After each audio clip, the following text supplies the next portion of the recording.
कांग्रेस के राष्ट्रीय नेतृत्व ने उत्तराखंड कांग्रेसी नेताओं को तमाम दिशा निर्देश जारी किए हैं। इस कड़ी में एक जो बड़ी बात निकलकर ये सामने आई है कि सभी एक सुर में एक मुद्दे को उठाने का काम करेंगे और इस कड़ी में जो पहला बड़ा मुद्दा है वो है अग्निवीर योजना का।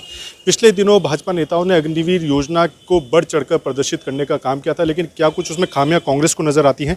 इसको लेकर कांग्रेस के पूर्व प्रदेश अध्यक्ष गणेश गोदियाल जी इस वक्त हमारे साथ है। गोदियाल जी, आपने भी पत्रकार वार्ता की, कई तरह की बातें आपने अग्निवीर को लेकर कही हैं, क्या कुछ खामियां लगती हैं? देखिए, भारतीय जनता पार्टी हमारे इस प्रयास को क्रिटिसाइज कर रही है, हतोत्साहित कर रही है कि हम युवाओं की लड़ाई लड़ रहे हैं।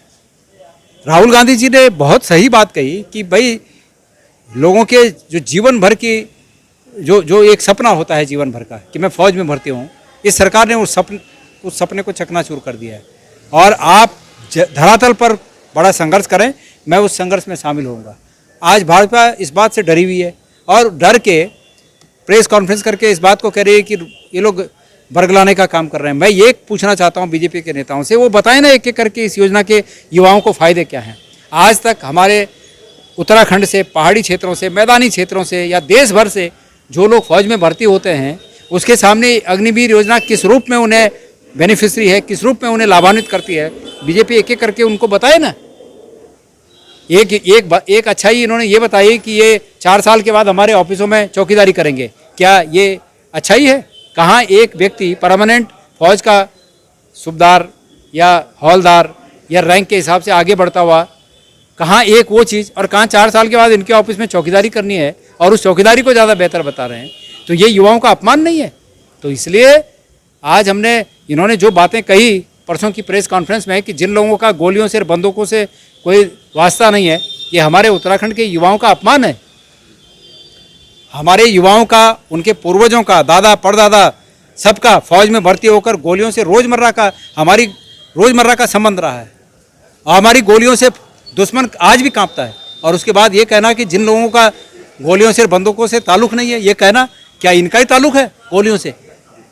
तो इसलिए युवाओं का अपमान करना उचित नहीं है और उनके इस वक्तव्य की हम घोर निंदा करते हैं। इसमें सर किस तरह का गाइडेंस रोड मैप आप लोगों ने तय किया है कि भविष्य में आप लोग सड़कों पर उतरने जा रहे हैं?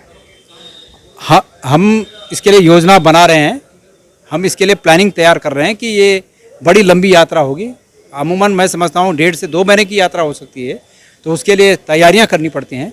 तो हमारे जो जवाबदेह लोग हैं, प्रदेश अध्यक्ष जी हैं, अन्य लोग हैं, सब लोग बैठकर इस पर चर्चा कर रहे हैं और जैसे ही ये पूरा खाका तैयार हो जाएगा आप लोग के सामने प्रदर्शित किया जाएगा। इसमें कौन कौन लोग शामिल हो रहे हैं? हालांकि राहुल गांधी जी ने बैठक करके आप लोगों को दिशा निर्देश जारी कर दिए हैं, स्वरूप किस तरह का तय हुआ है जो अभी प्रारंभिक तय हुआ है? देखिए, कौन कौन शामिल होगा? जब राहुल जी स्वयं शामिल हो रहे हैं तो कौन शामिल नहीं होगा?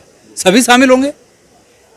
तो इसलिए राहुल जी जिस यात्रा में स्वयं शामिल हो रहे हैं उसका क्या व्यापक तैयारी होगी, क्या व्यापकता होगी उसकी, वो आप खुद ही समझ सकते हैं।